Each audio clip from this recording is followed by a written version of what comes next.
Asli and Karim are in love, but they both believe marriage is useless. When Karim mentions he is relieved he won't have to marry her, Asli decides to do everything to change his mind. Ble knows marriage is like a fairy tale where a woman says yes to her Prince Charming so they can live happily ever after. She knows it's every girl's dream, but thinks it's a big scam. She's frustrated about how little girls are forced to dream about becoming mothers when society makes them play with dolls and dress like little brides during weddings. They're not told to have dreams like studying particle physics. She's not happy with the wedding dress she is designing for her best friend, Kansu, and thinks it needs a lot more work. She keeps ranting about girls getting pressured to date at a young age so they find their perfect match at the right time and get married. Kansu and their friend, Ezgi, seem very scared of how opposed Asli is to marriage, but let her work on the dress. Karim also doesn't think any man would marry of his own free will. He reminds Tuna of how much fun they made of Emir when he told them he's getting married. Tuna seems nervous around Karim but is sure he wants to marry Kansu. Karim and Asli make sure to tell their friends about what a terrible idea marriage is. While Karim thinks they will soon get bored of each other, fight a lot and gain weight, Asli also thinks the love and passion will soon diminish after the wedding.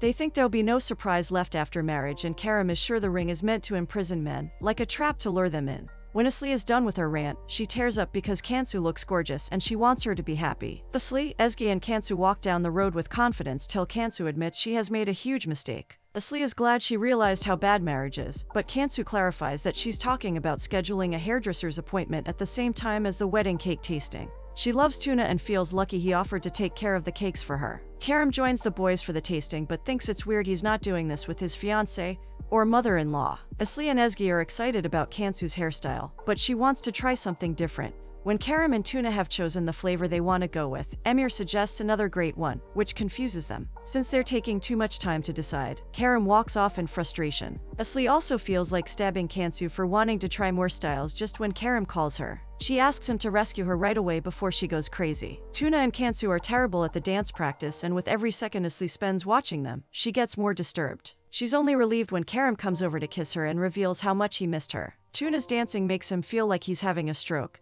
and soon enough, they both fall down. Kansu is worried about how badly Tuna is hurt, but Karim assures Asli he's a much better dancer. Asli thinks he learned dancing to impress girls, but he clarifies he only wanted to impress his Aunt Damla, who asked him to help out once for a party. He joined classes to help her but started loving it. They celebrate being together for a year and she wonders why everyone thinks marriage is so important. He agrees and they discuss how useless the elaborate ceremonies are. She thinks if people are desperate to marry, they should do a small gathering with their close friends on a beach. For her, marriage is still unnecessary, which makes him happy about how opposed she is to it. While he's happy about how perfect she is, Asli is upset she can't convince her friends about it. They discuss all different ways in which marriage is a bad idea and how the sex life gets worse because the couples are arguing all the time. He feels very relieved he won't have to marry her, but hearing him say that suddenly triggers her. Ezgi and Kansu don't understand why she's offended about what Karim said when she herself doesn't want to marry. Asli thinks not marrying should be her choice and feels Karim is making a big mistake by not wanting to marry her. Karim wonders if Tuna's injury is worse than a sprain in his ankle. But Karim is on a roll and opens impressive cards to win the pot. He feels his luck is amazing, especially since he realized how perfect Asli is for him since she doesn't want to marry either. Asli's friends are worried about her repeating the same thing about marriage for an hour and freaking out about it. Tuna finds it hilarious that Karim thinks Asli means what she said. He discusses the biological clock with Emir and they both know Asli probably just has a year before she would want to get married. Karim doesn't understand why they don't believe what Asli said, but Tuna knows a woman's word shouldn't be trusted and wins this time. Karim and Asli can't sleep that night as they keep thinking about what the other wants. But they get an idea and decide to sleep peacefully. When Asli enters her office the next morning, she's confident about a new plan for them. While Asli has decided to make him believe in marriage, Karim wants to make sure Asli never thinks about marrying him at all. They discuss issues where Asli points out how men are afraid to get married because they think they'll lose their freedom and have a lot of family obligations. Karim knows women want to get married because they are raised that way from childhood with dolls, while men are taught to play with guns and cars. Keeping this in mind, Asli wants to show him that when they marry each other, he will have all the freedom he wants. On the other hand, Karim wants to prove to her how boring marriage is and needs help from his friends. Karim calls Asli about her plans that night and insists he has a presentation to work on with Emir. He asks her to come over to his place while they work, but makes sure to point out how boring that might be for her. He promises to do something fun after that, and Asli is happy to meet him there. Karim wants the boys to make things very difficult for Asli that night so they break her. But Asli feels very confident about this step and thinks it's the perfect opportunity to prove how cool she is about everything. That night, they initiate their plan and Karam asks her to make coffee for them. Emir tries to give a complicated order and they all decide to give their different level of sugar preferences to her to make it difficult, but she is happy to make it for them. Since the machine is broken, she also doesn't mind making it on the stove. When they ask for tea after a while, Asli claims to have read their minds and has already started preparing it. While working on it, she accommodates every wish of theirs. Tuna thinks she's not acting like herself and is sure something is weird. Sure enough, Asli has outdone herself this time when she brings some snacks with the tea, which she claimed to have made after office. Karam doesn't believe she made the snacks herself, but she stays in character and offers to get fruits for them to enjoy. The boys leave after asking Asli for the recipe and she remembers what she told the girls, particularly about not sleeping over at Karam's place till he breaks down and decides to marry her. Karam asks if they can head to the bedroom, but she claims she's working early and needs to get her rest to work properly on her collection. She kisses him awkwardly and leaves him hanging by the door. Asli thinks the plan was a failure since Karam seemed to know about something. They think Kansu must have told Tuna about it, but she swears she hasn't. The men confront Tuna about the same thing, but he swears he keeps all their secrets. As Kansu shops for the wedding, Asli spots a couple with a baby and thinks she needs that for her next step. She wants Karam to know she can be a good mother and bring out the paternal side in him. Babies freak her out, but Asli is determined to follow through on this plan. Asli surprises everyone by bringing a baby to Karam's office, who is even more shocked when she hands over the baby to him. She explains that she's doing a favor for Ezgi's sister, and they just need to take care of him for a few hours. As the baby kicks Karam, he takes her aside to discuss how she plans to deal with him. She thinks they just need to change diapers and feed him, which shouldn't be very complicated. As Karam starts enjoying playing with the baby, she comments on how good they look, so he puts him away. They notice a very strong smell from the baby and know they need to change the diaper. She's freaking out but remembers what she planned about showing Karam what a good mother she can be. Emir almost faints from the smell when Karam gets an idea and gets masks for them to help with the smell. They start changing the diaper meticulously and when they're done, they forget to close it, so the baby pees all over Karam.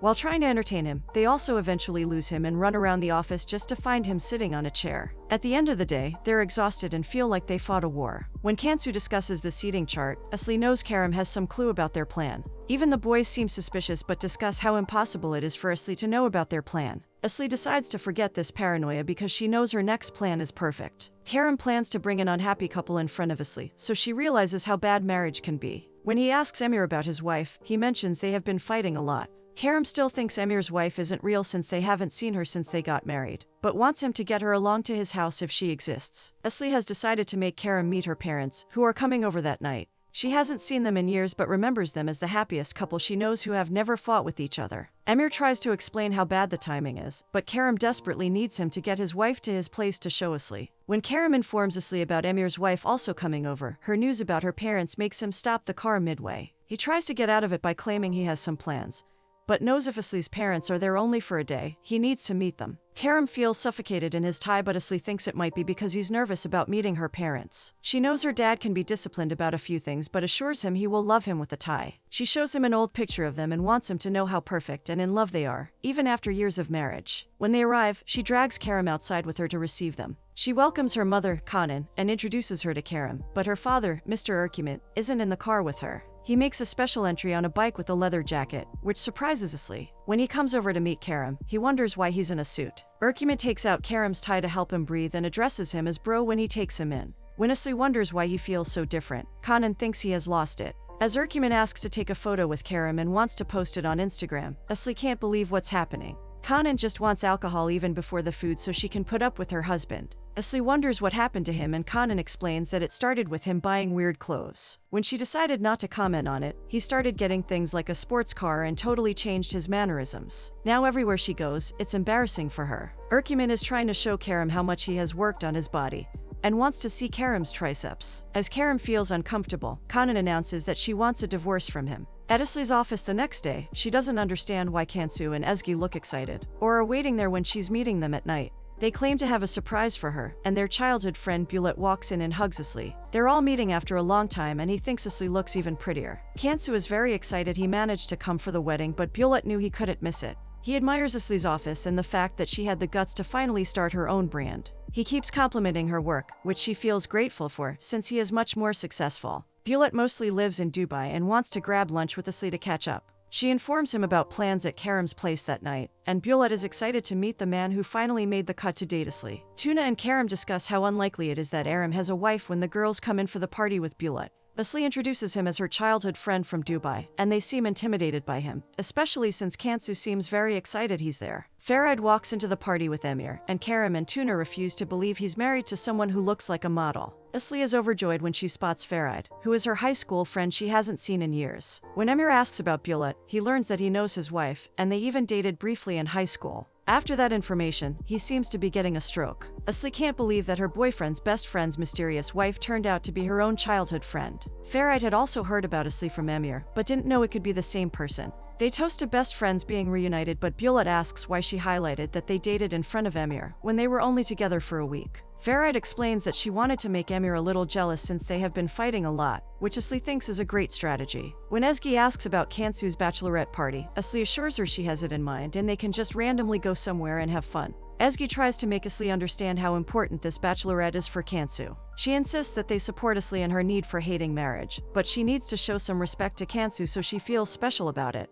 Asli realizes she should have done something and feels very bad, and even tries to get off the boat. When she thinks it's hopeless to find a location for a party so soon, Bulat offers to let them have one on his island. Asli can't believe he saved the day and casually just told them that he owns an island. Emir thinks Kerem and Tuna should be more serious about the bachelorette party at the island. Emir is paranoid about his wife being in the same place as Bulat, especially now that he knows he's even better looking than Kerem. This finally helps Kerem get interested in the conversation, but he refuses to admit Bulat is better looking. He asks Emir to trust his wife but is more interested to know how he landed a gorgeous woman like her. Tuna also thinks Emir should relax because only Kerem has a reason to worry. He admits Kansu told him that Bulat was in love with Asli, but when she didn't feel the same way, he dated Farad for a while. While Kansu is trying dresses for the party, she thanks Asli from her heart for exceeding her expectations and doing something so special for her bachelorette. Asli tries to say it wasn't all her, but Ezgi cuts in to make sure Asli gets the credit, since it's important to Kansu. Kerem finally seems concerned but claims he trusts Asli completely. He also knows Bulat must have had feelings for Asli years ago, so it doesn't matter. Emir still doesn't get why they're all okay with the girls going to a remote island with a man who lives a luxurious life in Dubai, is friends with the sheikh and also has a real-life tiger. That night, Kerem gets a nightmare about Asli dancing for the sheikhs. When the girls reach the island with Bulat, no one can match Kansu's energy. The boys seem very disturbed about this trip and Emir is sure Farad seemed guilty before leaving. While Tuna wants to eat, Kerem has a plan for them. Asli prepares for the party and when the girls bring Kansu in, they start their bachelorette weekend with a dance. The four of them have a great time swimming around the hotel and drinking with each other. The boys spot Bulat's island from a distance and Kerem explains that they just need Bulat's approval, after which they can rent a boat and head inside. He still wants to make sure the girls shouldn't think they followed them there, even if Tuna knows Asli won't buy his lies. Kansu is excited to party with the girls that night when Asli notices Kerem, Emir and Tuna coming towards them in a boat. She can't believe they followed them there, but is excited to get the party started. While Tuna claims he came there for Kansu, Kerem maintains he only came there to surprise them since they were nearby for Tuna's bachelor party. When Bulat also drops by to welcome them to the island, Asli invites them all for the party that night for Kansu. All preparations are made for the bride-to-be, who gets one surprise after another. At the party, Asli hopes Kerem is only there because the other guys wanted to come and not because he is following her. He assures her everything is fine, but soon enough, Kansu starts gesturing to her weirdly, and so does Tuna to Kerem. As Tuna informs Kerem about learning of Asli's plan to get married to him, Kansu also reveals Kerem's plan to change her mind about marriage. Kansu and Tuna still pretend like they didn't reveal their own plans to each other, but it seems obvious. Asli and Kerem now know each other's plans, which makes her more determined to marry him, and makes him sure he doesn't want to. They decide to do the tango and try to confirm with the other if they're playing some games and can be honest with each other. When Kerem thinks they're perfect for each other, some cops come over to complain about the noise. Kerem gets nervous but Asli winks at Bulat, and they get the party started with the male strippers. As all the women get excited, the men try to keep them away from all the hot men. But they all end up drinking and having a great night. They're passed out on the beach in the morning when Kerem feels happy about sleeping next to Asli and wakes her up. He thinks it's the perfect time for a surprise, but she doesn't want him to take her paragliding or on some balloons. He asks her to trust him and gives her a pill to relax before he blindfolds her. He brings her to a plane, which is something she wasn't expecting, and is excited to show her the great view. She wonders if they can have their surprise on the ground, but he wants to sweep her off her feet. The pilot, Yavuz, introduces himself to them and bonds with Asli over some jokes. When she mentions she's nervous, he claims he's nervous too since they're his first clients on a big flight. He couldn't even pass his qualification test, which makes Asli panic more, and while trying to rescue her hand from him, she takes another pill. Yavuz clarifies that he did qualify 2 days ago, but he can't do his first flight without them. Asli tries her best to get out of it, but Yavuz drags them inside and mentions they almost made him panic. Their flight starts off well with Asli feeling numb because of all the pills. Yavuz asks if he can have one too since he gets bad panic attacks. Kerem doesn't have time to point out how bad the idea is and asks how he became a pilot if he gets panic attacks. Yavuz is even more distracted after the pill and refuses to look ahead. When Asli watches the storm approaching, she's too calm about them being gone soon. When Yavuz finally turns to look, he panics and faints. Asli thinks this is the best surprise yet by Kerem, who is too busy trying to wake the pilot up. He soon realizes he will have to take over the plane and asks for Asli's help to drag him at the back. He gets to the command stick and tries to contact the air traffic control, but he can't get through. He has no idea how to fly a plane, but he asks Asli to hold on tight and tries to figure something out. When the storm gets worse, Kerem confesses that he loves her. He regrets the time he is not with her and wishes they had a wedding. He also confesses that he tried to change her mind about marriage. Kansu has told her everything so she knows, and feels the situation is hilarious and their competitiveness makes them perfect for each other. As they watch the storm clear, they're excited about having a chance, but Asli points out that he still doesn't know how to land the plane. When he tries to get in touch with the control room, the pilot wakes up, and he asks him to help. Kerem thinks the flight could have been much worse for them and admits he has never been that scared in his life. He feels weird that he was only scared for Asli and worried about something happening to her. It made him realize that he loves her and wants to spend every minute with her. The boys are prepared to hear Kerem finally say it, and he admits he's ready to marry Asli. Violet makes a job offer to Asli which requires her to live in Dubai for 6 months. It's a big opportunity and Violet knows she's only hesitating because of Kerem. Asli and Kerem help Kansu and Tuna with their new home. They're very excited to live with each other and already want some privacy. Asli informs Kerem about Violet's offer and how because of their investment in her brand, she will get to make a new collection too. Kerem is happy for her and always knew she will be very successful. But when she informs him about the Dubai bit, he doesn't know what to say. Asli and Kerem wonder what's happening and think about each other. As Kerem plays the piano, he remembers something. He calls Asli to meet him at his place that night and assures her that he loves her. Kerem is excited about Asli coming over and has set up the table for a romantic meal. He observes how gorgeous he looks and shares that he had been thinking all day about the moment he fell in love with her. He's not sure of it but knows his heart never beats without her. But he still knows the moment he was sure of her and brings her to his piano. He reminds her about the night she played on the keys for the first time and made his heart soar. He bends down and opens the piano to reveal a ring. He asks her to marry him, but Asli thinks she can't and walks out. When he goes to talk to her about it, she thinks this is another elaborate tactic to make her not go to Dubai. Kerem admits his timing isn't great but needs her to trust him that he genuinely wants to marry her. She reminds him of all the plans he made to show her they shouldn't get married and wonders what has changed now.